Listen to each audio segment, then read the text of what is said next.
नमस्कार प्रिय दर्शकों, आप सभी का बहुत बहुत स्वागत है हमारे इस कार्यक्रम में। दर्शकों, आज से सूर्य का नक्षत्र परिवर्तन होने जा रहा है। 25 मई का दिन बहुत अहम है। हमने एक वीडियो में इस विषय पर चर्चा भी की है कि सूर्य के इस नक्षत्र परिवर्तन के क्या परिणाम होंगे।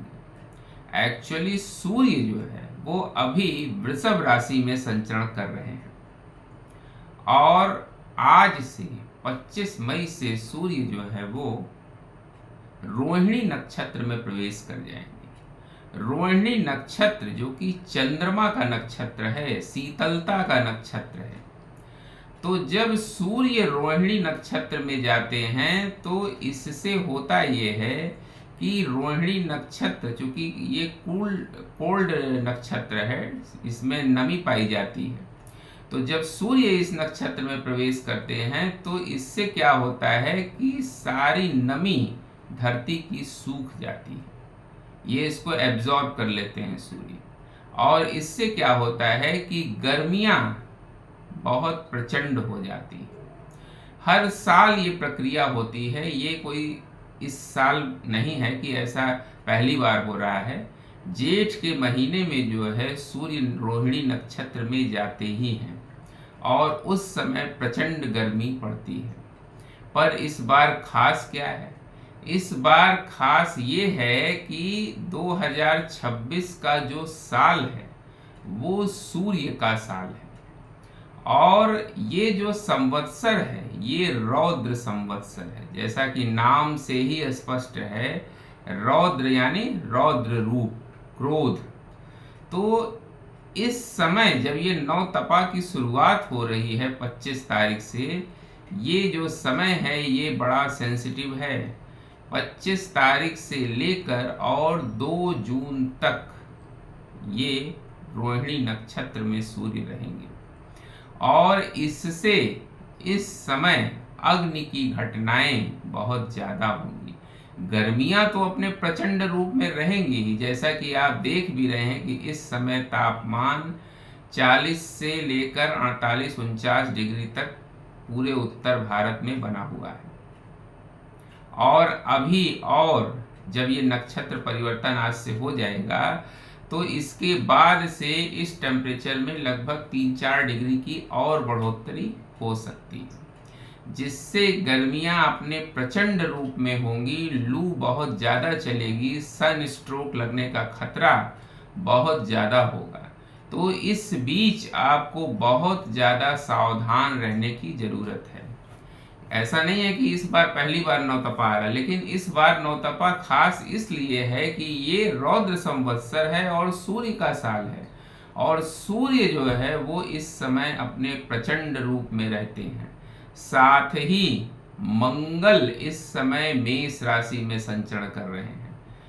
मंगल का मेष राशि में संचरण करना मतलब मंगल अपने ही घर में है। मूल त्रिकोण की राशि है मेष राशि और मेष राशि में जब मंगल होते हैं तो ये बहुत मजबूत स्थिति में होते हैं। एक्चुअली मेष राशि फायर एलिमेंट की राशि है और इसमें जब मंगल जाते हैं तो यहाँ मंगल बहुत मजबूत होते हैं, यानी फायर का एलिमेंट जो है इस समय बहुत ज़्यादा मजबूत है।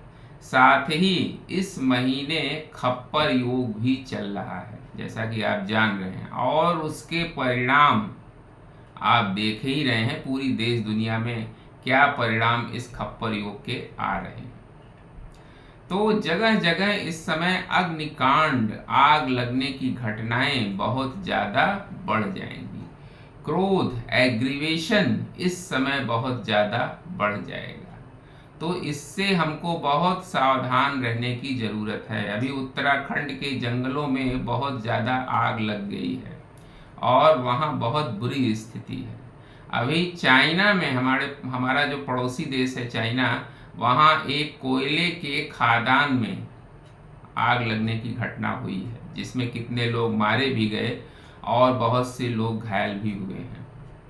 तो इस तरह की आग लगने की घटनाएं इस समय और ज़्यादा बढ़ जाएंगी, क्योंकि सूर्य और मंगल दोनों अपने प्रचंड रूप में होंगे। साथ ही खप्पर योग तो इस समय चल ही रहा है, जिसकी वजह से इस समय बहुत ज़्यादा अग्नि का एलिमेंट मजबूत रहेगा। 9 दिनों में हमें बहुत ज़्यादा सावधानी रखने की ज़रूरत है। बाहर निकलना अगर बहुत ज़रूरी ना हो तो न निकलें, क्योंकि इस समय लू लगने की संभावना बहुत ज़्यादा रहेगी। धूप से बिल्कुल भी इस समय बचें। बाहर का खाना बिल्कुल भी ना खाएं। अगर बहुत ज़रूरी ना हो तो बाहर का खाना मत खाइए, घर का बना हुआ खाना खाइए। फ्रूट्स का सेवन, जो आजकल पानी वाले फल मिल रहे हैं उनका सेवन करिए। बॉडी को हमेशा हाइड्रेटेड रखिए। पानी जो है वो शरीर में कम बिल्कुल भी ना होने पाए। एक तो बॉडी को हाइड्रेटेड रखिए, दूसरा कंटैमिनेटेड फूड से इस समय बचें। कुछ भी इधर उधर का मत खाएं, क्योंकि इस समय फूड पॉइजनिंग की संभावनाएं भी बहुत ज़्यादा बढ़ जाती हैं। तो एक तो फूड पॉइजनिंग और दूसरा सन स्ट्रोक, 2 तरह की समस्याएं इन 9-10 दिनों में आप देखेंगे कि बहुत ज़्यादा लोगों को परेशान करेंगी।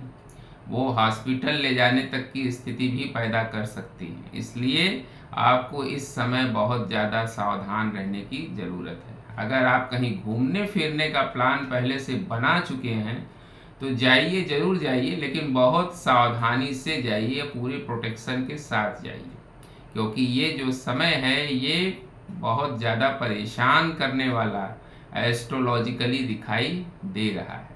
इस समय सूर्य और मंगल दोनों अपने प्रचंडतम रूप में रहेंगे, जिससे गर्मियां अपनी चरम सीमा पर रहेंगी।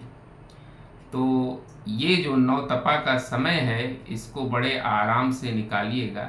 नवतपा के समय कभी कभी बारिश भी हो जाती है, तो बारिश का होना इस समय बहुत अच्छा नहीं माना जाता है। ये समय तपने का है और तपना भी चाहिए। अगर इस बीच बारिश हो जाती है तो इससे जो है सारे कनेक्शन खराब हो जाते हैं, मतलब आगे का चेन ब्रेक हो जाता है। गर्मियाँ ठीक ढंग से पड़ेंगी नहीं, फिर बारिश ठीक ढंग से नहीं होगी, फिर फसलें खराब होंगी। इस तरह की पूरी इक्वेशन बन जाती है। तो इस समय जो है ये नवतपा को तपना भी बहुत आवश्यक है।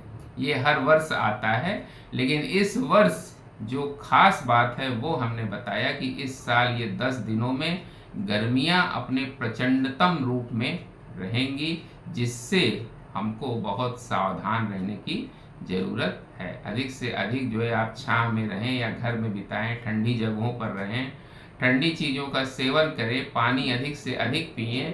यही इसके प्रिकॉशंस हैं। दर्शकों, अगर आपको अपने जीवन की किसी समस्या के बारे में जानना है और उसका समाधान चाहिए तो आप मेरे दिए गए इस व्हाट्सएप नंबर पर चैट के माध्यम से संपर्क कर सकते हैं। उम्मीद करते हैं दर्शकों हमारा ये वीडियो आपको ज़रूर पसंद आया होगा। मिलते हैं आपसे अगले वीडियो में किसी नए विषय के साथ। तब तक के लिए हमें आज्ञा दीजिए। नमस्कार।